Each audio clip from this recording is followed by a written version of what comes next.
Good morning, students. Today we will learn about complex permanent tissues like xylem and phloem according to anatomy of flowering plants.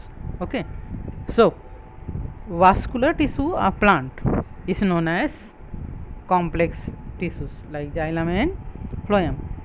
These tissues work for the conduction of conduction of water and food material from one part to another part of plant. Okay, a complex tissue can be defined as a collection of different type of cells that help in performance of common functions. All the cells of a complex tissue work as a unit. जैसे कि हमने आपको पहले बताया था कि plant में कुछ कॉम्प्लेक्स टाइप के वर्क होते हैं लाइक वाटर एंड मिनरल्स का ट्रांसपोर्टेशन एंड फूड मटेरियल जो बनता है उसका ट्रांसपोर्टेशन, ये जो है वो कॉम्प्लेक्स वर्क होता है। और इसके लिए टिश्यूज़ जो है वो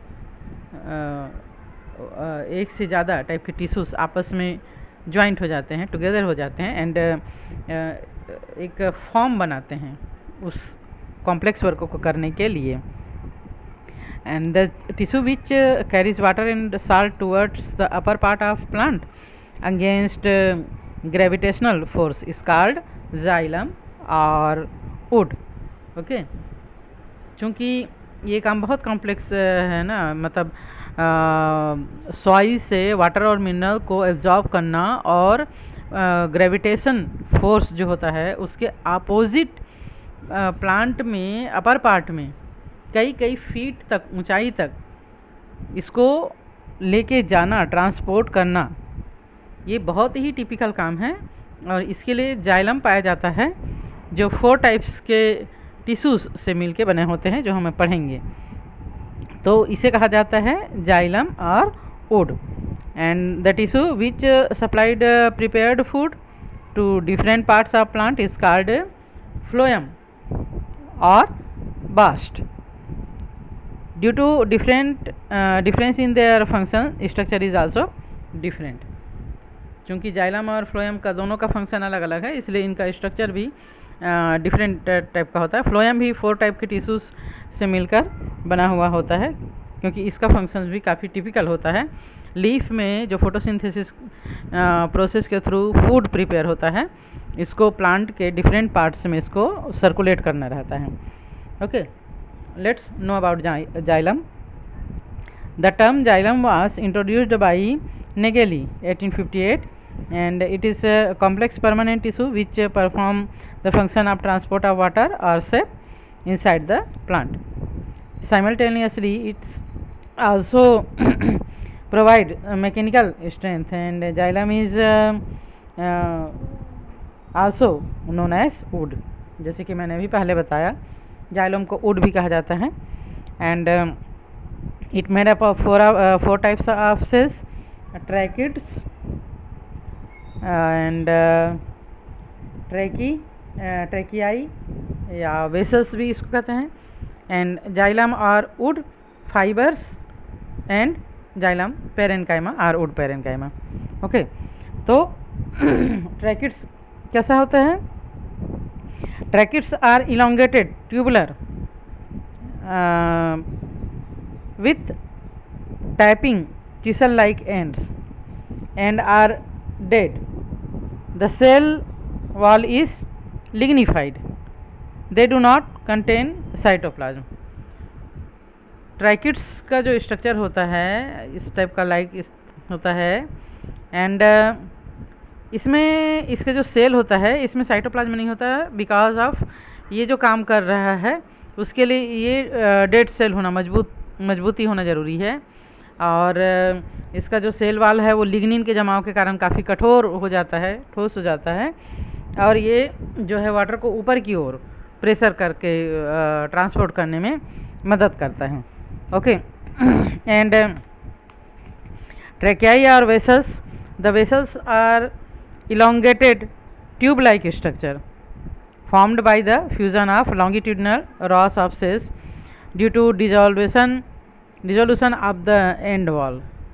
ये लंबे लंबे सेल होते हैं इस टाइप का, जो सेल वॉल के डिजॉल्व हो जाने के कारण लंबे लंबे पाइप लाइक स्ट्रक्चर बनाते हैं। 50 vessels are composed of cells placed one above the other with their intervening wall, transverse wall absent due to dissolution. The walls of vessels are lignified and hard and not very thick. इनका जो cell wall होता है वो lignin का बना हुआ होता है, जिससे ये काफ़ी कठोर हो जाते हैं। सेल वॉल एक दूसरे के साथ जॉइंट हो जाते हैं, टुगेदर मतलब मिक्स हो जाते हैं, यानी फ्यूज्ड हो जाते हैं कहना चाहिए कि नहीं।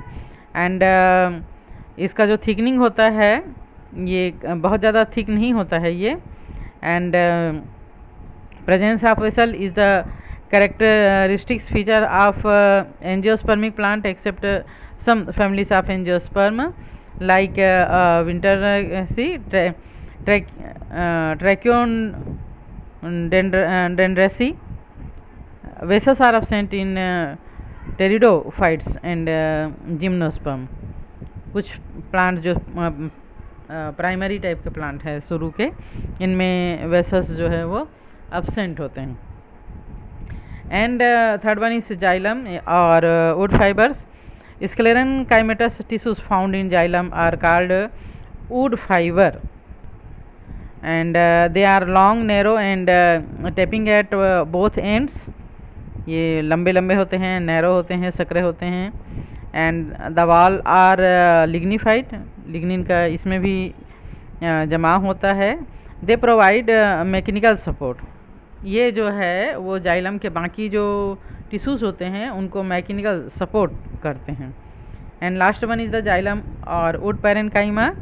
These are parenchymatous cell absent in xylem in association with tracheids and vessels.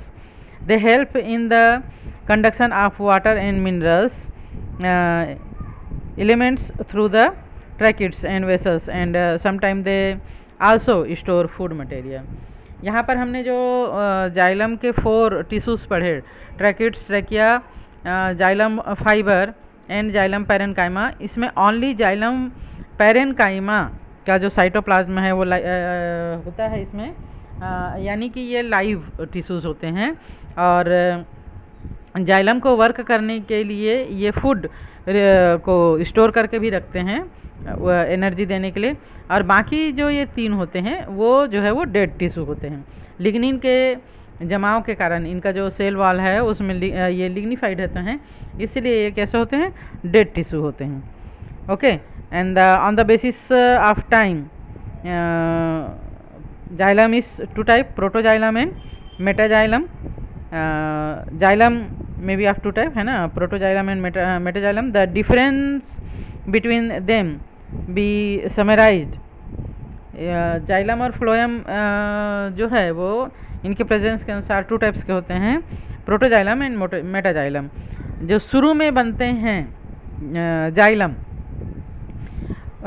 वो कहलाते हैं, बाद में वो पुराने हो जाते हैं तो वो क्या कहलाते हैं, मेटाजाइलम कहलाते हैं। और बाद में जो नए नए बनते जाते हैं वो जाइलम जो है वो प्रोटोजाइलम कहलाते हैं। यहाँ पर हम जाइलम के 2 टाइप्स के टिश्यूज़ देख पा रहे हैं, ट्रैकिड्स एंड वेसल्स। जाइलम के वेसल्स ये जो हैं इस टाइप के होते हैं। Okay, and next one is the phloem.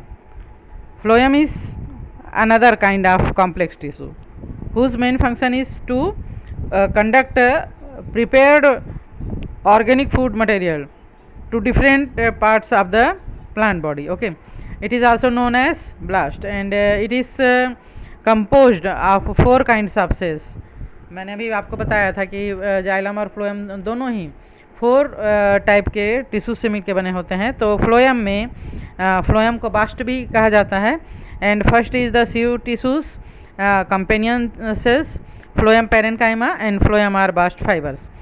What is sieve tissues? They are elongated tubular conducting channels of phloem which are arranged one above the other in distinct linear row. ये जो है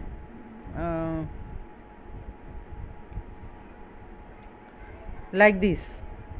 यहाँ पे हम देख रहे हैं एक टिश्यू जो है उसका दूसरा जो सिरा है वो दूसरे टिश्यू से जॉइंट होता है, टुगेदर होता है, और एक जो sieves like structure, sieves means छलनी, ये देख पा रहे हैं ना, छलनी, जैसे छलनी में छिद्र होता है और उससे हम किसी भी मटेरियल को दूसरे पॉट में डालते हैं, तो वैसे ही सीव्स लाइक स्ट्रक्चर होता है जिसमें इसका जो प्रिपेयर्ड मटेरियल होता है, फूड मटेरियल होता है, एक सेल से दूसरे सेल में यह ट्रांसफ़र होते जाता है ना। And these have sieve plates oblique or transverse perforate septa on their end wall and are associated with companion cells. ये जो है कंपेनियन या सखी या सहचर कहलाते हैं सेल्स से, ये जुड़े हुए होते हैं, लगे हुए होते हैं। The sieve tubes is living cells with a layer of cytoplasm but without the nucleus in it. इनका जो साइटोप्लाज्म है वो लाइव होता है, इनमें साइटोप्लाज्म होता है बट इसमें न्यूक्लियस नहीं होता है क्योंकि इनको फूड मटेरियल का ट्रांसफ़र करना रहता है। And the cytoplasm of joint sieve tubes is continuous through the pores of the sieve plates.